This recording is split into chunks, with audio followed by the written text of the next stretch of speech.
Alors toutes ces formules de base que je vais rappeler, ce sont des formules qui sont de niveau 5e. Apprenez-les bien et je vais vous montrer comment comprendre le sens pour pouvoir les retenir. Parce que si vous apprenez sans comprendre, vous allez de nouveau les oublier. Donc, très rapidement, l'aire d'un triangle. Dans un triangle, il y a 3 côtés. On peut décider qu'un côté s'appelle la base, par exemple ce côté ou ce côté. Quand ce côté s'appelle la base, il y a quelque chose qui s'appelle la hauteur. On imagine qu'on pose le triangle sur une droite qu'on pourrait symboliser par un sol.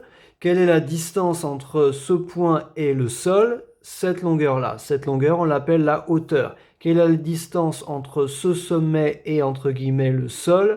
Cette longueur-là, on l'appelle la hauteur. Et ensuite, l'aire du triangle, c'est la base fois la hauteur divisé par 2. La base fois la hauteur divisé par 2. La base, attention, longueur là et pas celle-là. La base fois la hauteur divisé par 2. Pourquoi divisé par 2? Ça vient du fait que l'aire du triangle qui est là, c'est la moitié de l'aire du rectangle qui est autour et dont l'aire est la base fois la hauteur. Justement, base fois hauteur, c'est l'aire d'un parallélogramme de base B et de hauteur H, puisqu'un parallélogramme, c'est en fait 2 triangles de même aire.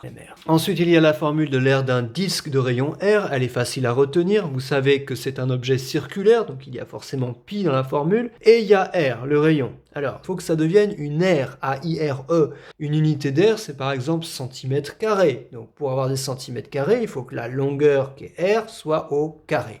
Il n'y a pas d'autre coefficient devant. Pi R carré, on retient pi R carré, une pi R carré. Alors, les 3 objets que je représente là, vous les avez vus l'année dernière, ils sont tous les 3 d'une même famille. Pourquoi? Parce qu'ils sont tous les 3 constitués de 2 bases. Cette face, cette face, cette face, cette face, cette face, cette face, et ils ont quelque part la même forme sur toute leur hauteur. Donc ici, il y a la hauteur, et là, il y a une base. Cette base que j'ai assurée, elle a une R, qu'on va appeler A. Eh bien, vous avez vu l'année dernière que dans ces 3 cas-là, pour calculer le volume de ce solide, il suffit de multiplier l'aire de la base par la hauteur. C'est ça qu'il faut retenir. Même forme de base en haut, R de la base fois hauteur. Inutile de retenir des formules différentes pour chaque solide. Alors comment s'appelle chacun de ces solides? Ça s'appelle un pavé droit ou parallélépipède rectangle. Ça, c'est un prisme droit. Ici, c'est un prisme droit à base triangulaire.